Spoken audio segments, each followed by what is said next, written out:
직분이 있는 분인데 제가 그 직분은 말씀드리지 않겠습니다. 집과 이런 것을 2, 3억 정도 들여가지고 리모델링을 하고 이렇게 했습니다. 그래서 정말 수고가 많았다고, 좋겠다고 하면서 내일 예수님 오시면 어떡하지? 이렇게 하니까 그분이 안 된다고, 오시면 안 된다고.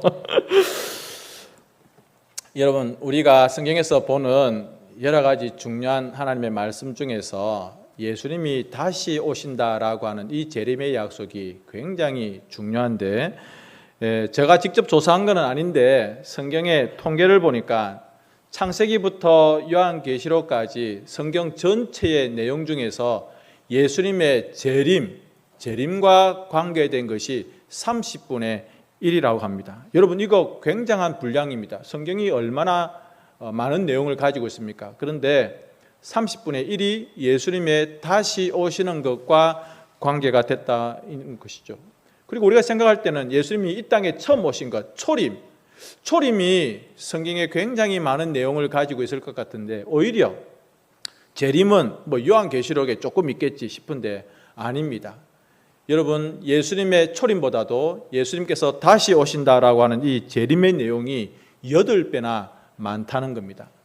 그것은 무슨 뜻이냐면 예수님의 재림, 다시 오신다고 하는 이 내용이 성경에서 굉장히 중요하다는 의미를 가지고 있습니다. 마태복음 24장 30절 말씀인데요, 인자가 구름을 타고, 우리 같이 한번 읽어봅시다. 시작. 그때에 인재 징조가 하늘에서 보이겠고 그때에 땅의 모든 족속들이 통곡하며 그들이 인자가 구름을 타고 능력과 큰 영광으로 오는 것을 보리라. 아멘. 예수님께서 구름을 타고 이 땅에 오시는 것을 많은 사람들이 볼 것이다, 그렇게 약속이 되어 있습니다.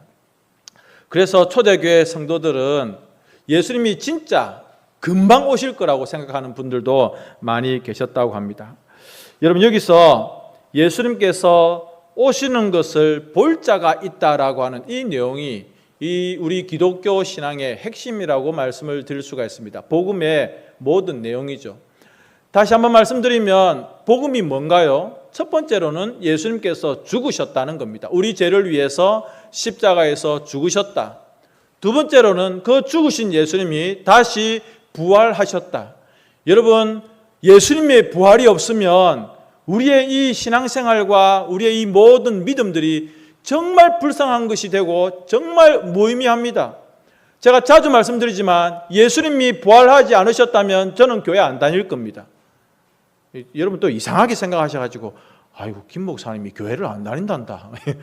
그게 아니고, 여러분 진짜 예수님의 부활이 없는데도 교회를 다니실 거예요?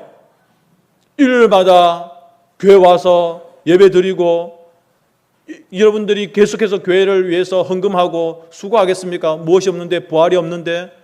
그런데 우리는 부활 신앙을 믿지 않습니까? 또 하나 복음이 뭐냐면 그 예수님께서 올라가신 모습 그대로 다시 오신다라고 하는 내용이 바로 복음의 내용인 것입니다. 그러니까 예수님의 이 땅에 오심, 그리고 그분의 죽으심, 그분의 부활하심, 이 모든 것들이 사실은 어디에 집중하고 있냐면, 따라서 하겠습니다. 예수님의 재림, 다시 오시는 날을 향하여서 집중하고 있는 겁니다. 마태복음 25장에 보면 예수님께서 세 가지 이야기를 하시는데 비유가 있습니다. 첫 번째로는 열처녀 이야기입니다. 그리고 두 번째로는 달란트 비유, 우리가 너무 잘 알고 있어요. 세 번째로는 양과 염소의 이야기입니다. 그런데 이 세 가지 이야기가 각각 다를 것 같은데 한 가지 공통점이 있습니다. 뭐냐면 다시 오신다. 누가? 신랑이 다시 온다. 신랑이 때가 되니까. 또 먼 나라에 갔던 주인이 다시 돌아온다.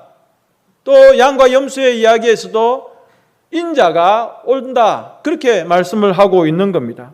그러니까 여러분, 이 마태복음 25장에 나오는 이 세 가지 비유의 공통점이 그분이 다시 오신다라고 하는 겁니다.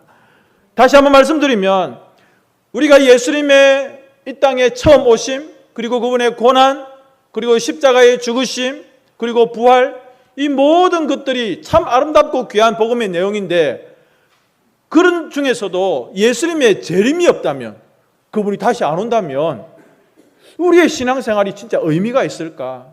이 힘들고 고통스러운 세상에서 우리가 소망을 가질 수 있고 우리가 힘을 가질 수 있고 집사님 힘냅시다, 성도님 우리 힘을 냅시다라고 으쌰으쌰 할 수 있는 이유가 뭡니까? 그것은 주님이 다시 오시기 때문에 우리가 소망을 가지고 열심을 내는 거죠. 만약 그 주님이 오실 일이 없다면, 얘들아 안녕, 이제 너희들과는 끝이야, 너희들 나름대로 땅에서 열심히 살아봐 라고 예수님께서 그렇게 말씀하시고 이제 우리와 완전히 만날 수 있는 시간과 기회가 없다면 우리가 열심히 신앙생활을 해야 될 이유가 무엇이 있을까? 그래서 고린도전서 15장에 보면 부활이 없다면, 예수님의 이 재림과 이 모든 내용들이 없다면 우리가 진짜 불쌍한 자다.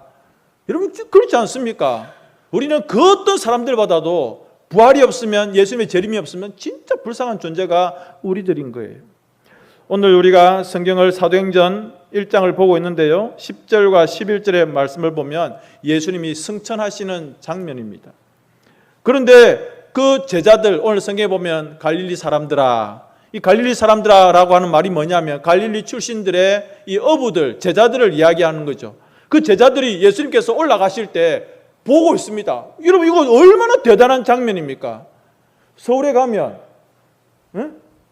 또 서울에 잘 가는 저 학생, 서울에 가면 우리 모두는 고개를 들게 되어 있습니다. 우와, 옛날에는 무슨 빌딩 봤노? 63 빌딩 봤나? 이러면 큰 자랑이었습니다. 요즘은 롯데 그 높은 그 빌딩 이름도 잘 모르겠네요. 하여튼 그 큰 거, 그런 큰 덩치, 강남 봤나? 여러분 우리는, 저도 마찬가지입니다. 지금 서울 가면 길도 모르고 뭐 내비게이션 뭐 지도 봐도 잘 몰라요. 그냥 계속 고개를 들고 두리번 누가 봐도 저 아저씨 촌놈이다 라고 하는 거 딱 보면, 여러분 제가 촌사람처럼 안 생겼습니까? 딱 보면 여러분 갈릴리 사람들, 그 제자들, 아니 이 멋진 광경을, 이 놀라운 광경을 봐야 되지 않겠습니까? 그리고 보고 있는데 두 사람 천사죠. 갈릴리 사람들아 뭐 보고 있노? 뭐 보고 있는데? 뭘 쳐다보고 있는데? 아니 쳐다봐야죠. 이거 대단한 광경인데. 그런데 갈릴리 사람들아, 여러분 이 갈릴리가 구약시대 때부터 예수님 당시까지 굉장히 소외된 지역입니다. 우리 경상도에서 경주, 안강 그렇게 소외된 지역은 아닌 것 같아요. 경상도에서 제일 소외된 지역 어딜까요? 여러분들 한번 생각해 보십시오. 혹은 우리나라 사람들이 생각할 때 우리나라에서 가장 외진 데가 어딜까요? 거기 출신 사람들이 갈릴리 사람들입니다. 사람들 인정받지 못하고 사람 취급받지 못하던, 너 어디 출신이야? 저예 갈릴리 출신인데, 이렇게 사투리가 딱 나오면 사람들이 라고 말할 정도의 그런 소외된 지역에서 살던 이 사람들이 예수님의 사도로 부름받고 능력받아서 주의 종이 되었습니다. 그런데 이 광경은 봐야 되잖아요. 그런데 그 광경을 보고 있는 제자들에게 천사가 갈릴리 사람들아 그렇게 이야기하고 있습니다. 비록 갈릴리 출신, 배운 것은 그렇게 썩 많지 않을 것 같아요. 대부분이 바닷가 출신이어서 고기 잡고 배 타고 이런 일을 하는 것에 그렇게 잔뼈가 굵어 있는, 아마 온몸에 그런 검게 탄 검은 얼굴, 그런 사람들이 대부분이었을 것입니다. 그런데 그들이 예수님의 손에 붙잡혀서 사람 낚는 어부가 되어지고 이제 그 예수님의 부활과 승천의 그 광경들을 보고 있습니다. 여러분 갈릴리 사람들은 진짜 자랑할 만한 게 없어요. 내가 이만큼 배웠다, 혹은 내가 이런 재주가 있다, 내세울 것 하나도 없어요. 사람들이 천하게 여기는 그런 구석진 그런 동네에서 살던 출신의 사람들입니다. 그런데 그들이 예수님의 부르심을 통해서 이 놀라운 일의 증인이 되어진 것입니다. 이것은 오늘 우리에게 어떤 감동을 주냐면, 사랑하는 우리 교회 성도님 여러분, 여러분들의 출신을 저는 다 모릅니다. 여러분들이 고향이 어딘지, 어디까지 배웠는지, 재산이 얼마 정도 있는지, 지금 여러분들이 살아가는 처지들을 저는 다 알지는 못합니다만은, 그러나 한 가지 분명한 것은 하나님께서 바로 우리들을 사용하시기를 원하신다라고 하는 사실입니다. 우리 하나님은 똑똑한 자, 가진 자, 유명한 자, 많이 가진 자들을 사용하시는 것이 아니라 약하고 없고 병들고 정말 가진 것 없는 연약한 우리들을 들어서 하나님의 놀라운 일들을 하게 하시고 오히려 가진 자, 있는 자, 누리는 자, 건강한 자를 부끄럽게 하시는 분이 우리 하나님이신 줄 믿으시기 바랍니다. 그래서 필요한 게 뭐냐면 성령 충만이에요. 그냥 기가 푹 죽어가지고 나는 갈릴리 출신이고 나는 태어날 때부터 흙수저고 나는 아무것도 가진 것도 없고 그래서 늘 부모님 원망하면서 그렇게 살아가지 말고 여러분 각자의 처지에서 있는 힘껏 하나님께 간구하면서 성령 충만 받으시기를 바랍니다. 언제까지? 주님이 오시는 그날까지 여러분 열심히 하셔야 되는 거죠. 그런데 이 갈릴리 사람들을 보고 천사가 이야기합니다. 뭐 보고 있느냐? 왜 하늘만 보고 있느냐? 아니 아까도 말씀드린 것처럼 이 놀라운 광경을 봐야 되지 않겠습니까? 저같이 시골 사람, 경상도 사투리 심하게 쓰는 저 같은 사람도 서울 가면 뭘 찾기 위해서 계속 고개를 두리번 그려야 됩니다. 예, 당연합니다. 그런데 예수님께서 그리고 이 천사들이 무슨 말을 합니까? 더 중요한 게 있다는 겁니다. 계속 그렇게 하늘만 보고 있지 말고 더 중요한 것이 있다는 겁니다. 제가 서울 올라가서 계속 그렇게 높은 빌딩만 보고 롯데 뭐가 어디가 있고 뭐가 어디에 있고 그런 것만 보겠습니까? 계속 볼 이유가 없죠. 보다가 내가 만나야 될 사람, 내가 가야 될 장소에 가야 되는 것처럼 이 갈릴리 출신의 제자들에게도 더 중요한 일이 있다는 것입니다. 우리도 마찬가지입니다. 성도 여러분, 우리도 두리번 그래야 되겠습니다만은 그것보다 더 중요한 것이 있습니다. 내 인생에 하나님께서 원하시는 참된 목적과 계획이 무엇인가? 우리가 왜 열심을 내면서 그리스도인으로서 빛과 소금의 삶을 살아야 되는가? 예수님의 편지가 되며 예수님의 향기로 살아야 되는가? 그 이유가 있는데 누가 다시 오신다고요? 예수님이 다시 오실 것이기 때문에 우리는 항상 기도하고 항상 성령 충만하고 항상 우리의 삶을 진지하게 살아나갈 필요가 있는 겁니다. 제가 이스라엘 예루살렘을 한번 방문할 기회가 있었는데 예수님께서 승천하신 장소가 있었어요. 정말 예수님이 그곳에서 승천하셨는지 발자국이 있는데 진짜 사람 발 모양으로 딱 돌이 생겨 있는데 뭐 예수님이 진짜 승천하시면서 발자국을 3개 쾅 찍어가지고 발도장이 생겼다 이런 거 전혀 아닌데 그냥 2000년 동안 그렇게 전설처럼 그 예수님의 승천하신 발자국이 있습니다. 그런데 희한하게도 그 발자국 위에 이렇게 건물이 하나 있어가지고 뚜껑이 딱 덮여져 있어요. 그 가이드가 뭐라고 이야기하냐면 이슬람교 사람들이 예수님이 다시 오신다고 하니까 예수님 못 내려오도록 뚜껑을 덮어 씌우는 거예요. 지붕을 만들어 놨어요. 예수님이 내려오다가 뚜껑 있으면 아이고야 안 되겠다 다시 올라가실까? 참 이슬람 사람들 참 아이고 참 아까 제가 예수님이 승천하시고 난 이후에 내가 곧 올 것이다 라고 했고 너희 중에 내가 오는 것을 볼 자가 있다라는 이런 말씀을 하시니까 사람들이 예수님이 오시는 것을 굉장히 고대했습니다. 그런데 그 시간이 벌써 2000년이 지났죠. 그런데 여러분 그런 생각 해봅니까? 우리가 지금 말세지 말, 그러니까 말세의 마지막 끝부분을 우리가 지금 살고 있다고 그렇게 알고 있지 않습니까? 그러나 언제 오실지 모르지만 우리 중에 내가 살아있는 동안에 예수님께서 오심을 본다고 한다면 저기 부활동산에 묻혀 있어도 괜찮습니다. 그런데 내가 살아있을 때 주님께서 오시는 것을 볼 수 있다면 얼마나 영광스러울까 그런 생각 한번 해보셨습니까? 그래서 주님이 그렇게 오실 날을 우리가 잘 준비해야 된다는 것입니다. 자, 그래서 우리가 재림신앙, 부활신앙도 중요한데 재림신앙을 가지는 것이 참 중요한데 왜 그런가? 그것은 첫 번째로는 그분이 분명히 다시 오신다. 그래서 분명히 다시 오시는 그 예수님을 우리가 준비하는 것에 있어서 제일 먼저 준비해야 되고 해결해야 될 문제가 뭐냐면 따라서 하겠습니다. 주의 죄의 문제를 해결해야 돼요. 그런데 이거는 힘으로도 안 되고 능으로도 안 되고 나의 선함으로도 안 되고 나의 어떤 노력으로도 이 죄의 문제는 해결할 수가 없습니다. 제가 주일학교 학생들과 불렀던 복음송 중에서, 주일학교 찬양 중에서 비누로 씻어볼래요 더러운 나의 죄, 비누로 씻어볼래요. 여러분, 비누 가지고 아무리 씻어도 내 죄는 해결될 수가 없습니다. 아무리 세제를 때려 부어도 이 죄의 문제는 예수님의 피가 아니고서는 절대 해결받을 수가 없습니다. 그래서 여러분, 이 죄의 문제를 항상 예수님께 가지고 나와서 성경이 말씀하신 것처럼 만일 우리가 우리 죄를 자백하면 그분은 미쁘셔서 우리의 죄를 사하시고 모든 죄를 깨끗하게 하신다는 말씀을 믿으시기 바랍니다. 이 죄의 문제는 반드시 해결해야 됩니다. 또 우리가 재림신앙을 가진다고 하는 것은 거추장스러운 이 모든 옷들을 다 벗어버리고 영성으로 준비되는 것입니다. 제가 학교 다닐 때 우리 신학과 선배 중에 지금 저기 언양 쪽에선가 이렇게 목회하는 선배님인데 지금 이제 또 다른 사역지를 하고 있는 것 같습니다.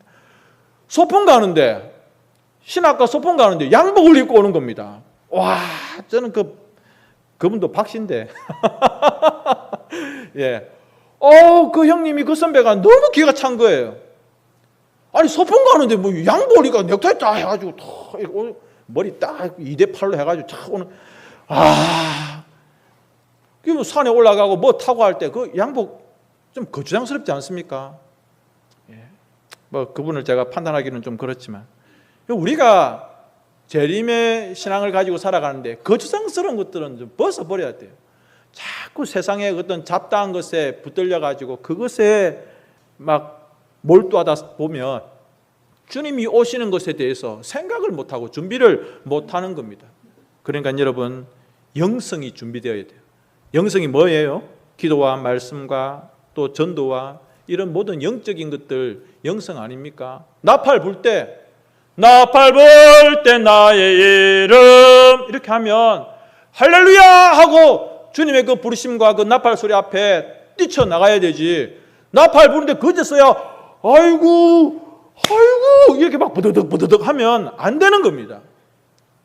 준비하고 있어야죠. 여러분, 지금 어떻게 살고 계십니까? 여러분의 삶을 진지하게 살고 계십니까? 아침부터 저녁까지 돈 버는 일에 혈안이 되지 마시고 돈은 좀 작게 벌어도 좀 주님께 시간을 드리고, 혹시 차 타고 지나가다가 교회를 지나갈 일이 있으면 그냥 한 번 싹 들어와서 교회당에서 잠시 기도하고 가시고, 혹은 우리 교회당 앞을 지나갈 일이 있으면 그냥 쑥 지나가지 말고 교육관 쪽에 들어오셔가지고 잠시 한번 손 모으고 기도하고 그렇게 지나가시고, 성경책이 없거든 교육관에 교회당에 성경책 있잖아요.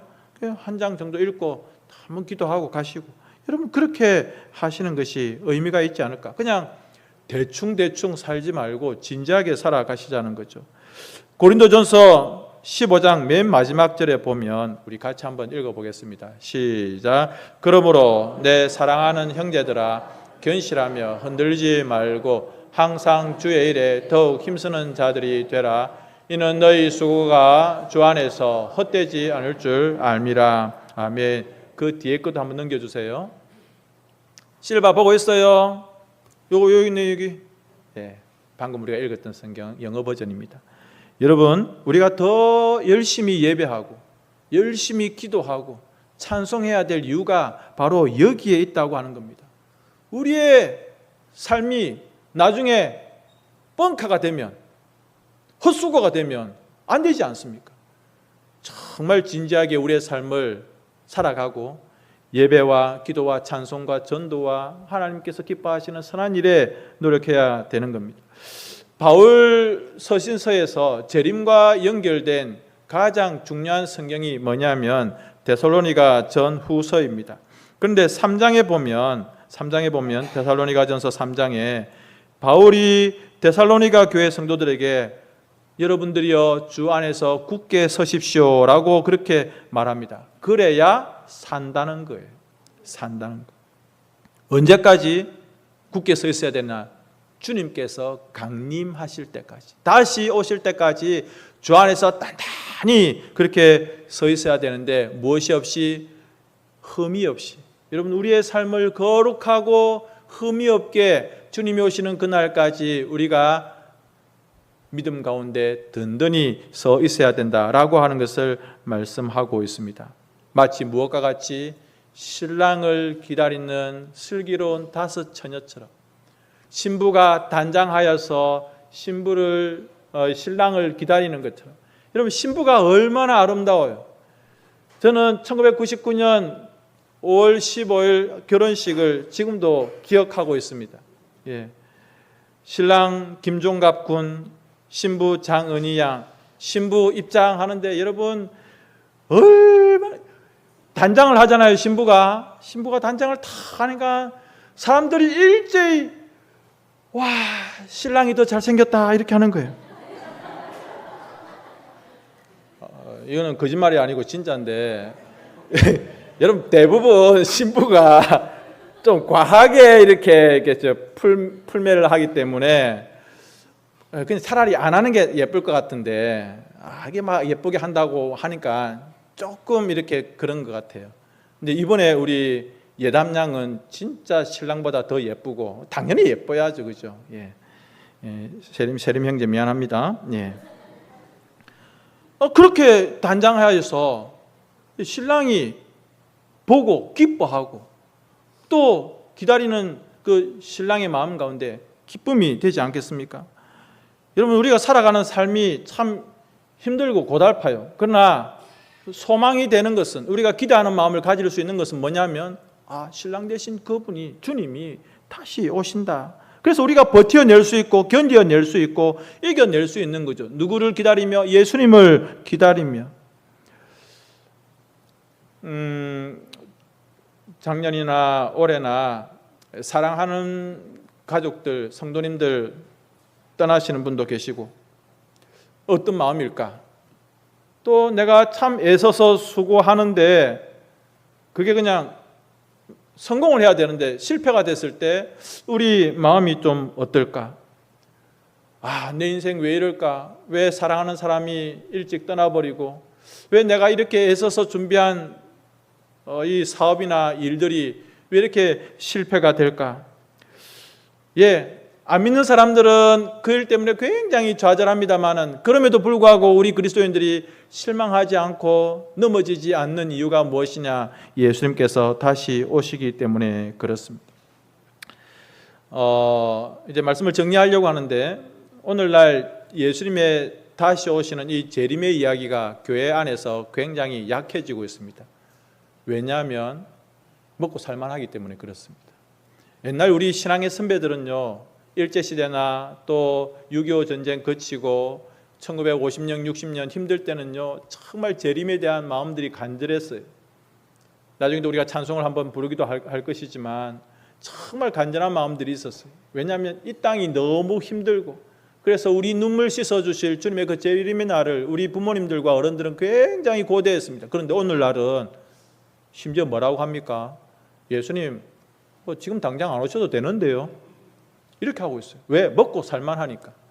또 하나 재림의 이야기가 약해진 이유가 뭐냐면, 이 신천지나 이런 이단들, 구원론 이런 종말론자들이 잘못된 가르침들을 하기 때문에 이 목사님들이 교회에서 이 재림에 대해서 이야기를 좀 무슨 트라우마가 있는지 잘 못해요.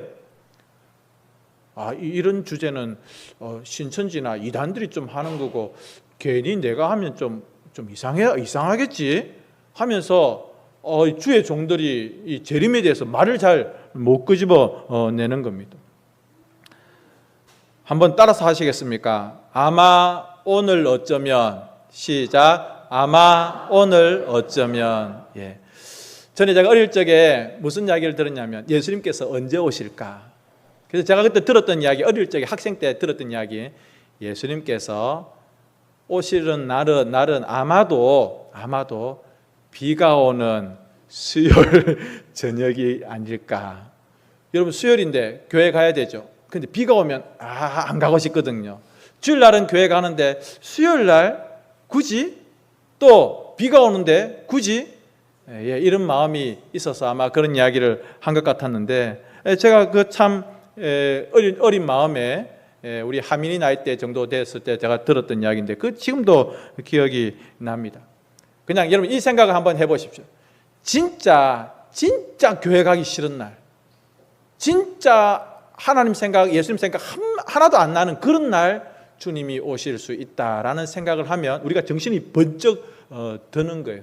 이제 여러분 보고 막 모든 교회 집회 시간마다 빠지지 말고 나와라 뭐 이런 이야기를 하는 게 아닙니다. 여러분, 저는 정말 기대합니다. 정말 소망합니다. 어떤 사람들은 아유 결혼이나 좀 해보고 뭐 예수님 오시면 좋겠다. 이번에 이 조금만 더 하면 사업이 대박이 나고 돈을 확 벌 수 있는데, 아이고 이번에 집값이 확 올랐는데 아유 예수님 조금만 더 늦게 오세요. 아닙니다, 여러분. 저는 지금 당장이라도 예수님이 오시면 너무 좋겠어요. 여러분도 어떻습니까? 조금 늦게 오시면 좋겠습니까? 예? 다음에 오시면 좋겠어요? 예, 지금 나는 너무 좋겠어요. 뭔 미련이 있습니까? 금고에 돈이 있든 지갑에 돈이 있든 내일 결혼하든 아무리 좋은 것이 있어도 저는 아무런 미련 없습니다. 여러분, 이게 재림의 신앙인 것입니다. 우리 신앙의 선배들이 불렀던 주님 고대가 이번에 중고등부가 손양은 목사님 나신 곳 또 순교하신 곳 이런